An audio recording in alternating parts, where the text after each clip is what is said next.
My name is Marissa Ramirez, and I'm 29 years old now. I was born back in 1983. The earliest that I could remember feeling that I was gay or struggling with same-sex attractions was as early as third grade, when I was 8 years old. I think what made me know was the way I felt about my friends that were boys and then the ones that were girls.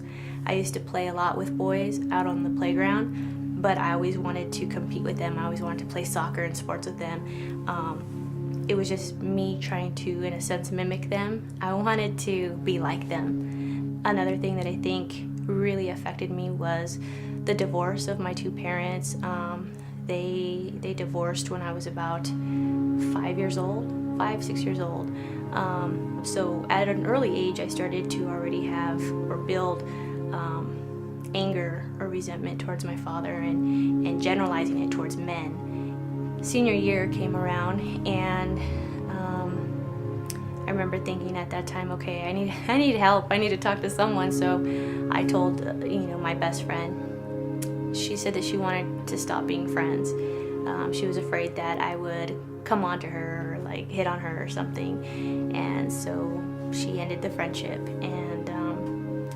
And then after that, I graduated high school, and I decided to try dating. I hadn't dated at all.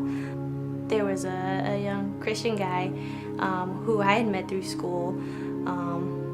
He had really pursued me and wanted a dating relationship, and I thought, well, he's Christian, and I thought, well, that's a good thing. And I thought, well, maybe it'll cure me,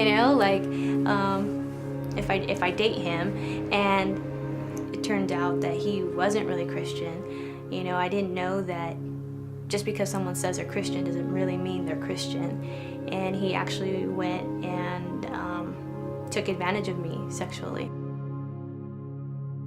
By that point, I really started to, in a sense, come undone, and I started to question God a lot. And I thought, you know what, Lord, if this is your love, then I don't want it. And if you can't accept me for who I am, then I don't want you. And so there was always a kind of guilt, but then there were times where I felt joy, or what I thought joy was. There were times where it was enjoyable, just like any sin is, but it wasn't lasting. I made the decision to go to San Diego Gay Pride for the weekend, and afterwards we would go bar hopping, and I was highly intoxicated, so much so that the night that we were there, they threw me out of the club. And I remember walking around the club to the backside, the alley area, and I tripped on these concrete steps, and I literally fell to my knees. And I remember looking down at the ground and thinking, this is where I'm at. And that was when the Holy Spirit just spoke to my heart and said, is this what you want? Are you really happy? Take a good look at yourself. And I was literally on my knees, and I thought, no, this is not the way I thought this was gonna be. This is not the way I thought my life would be, And that's when I felt he was telling me, I have so much more for you. I have so much more for you to experience, a completely different life, but you have to choose me.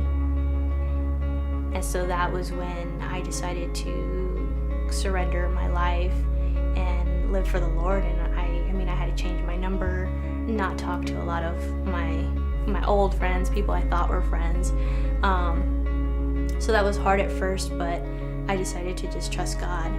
And when I prayed to him, I said, Lord, you know who I am. You know that I'm gay or lesbian. You know that I struggle with same-sex attractions, but here I am. I want to follow you. And that was when the Lord was just like, come to me as you are. I'll do the rest. And slowly but surely after that, just meeting new friends and being discipled and getting in His Word and really getting to know Him and His character, and more importantly, His love for me, deepened my relationship with Him so much that, over time, I didn't want anything else. I didn't want anyone else. He was satisfying all of those needs, all of those desires.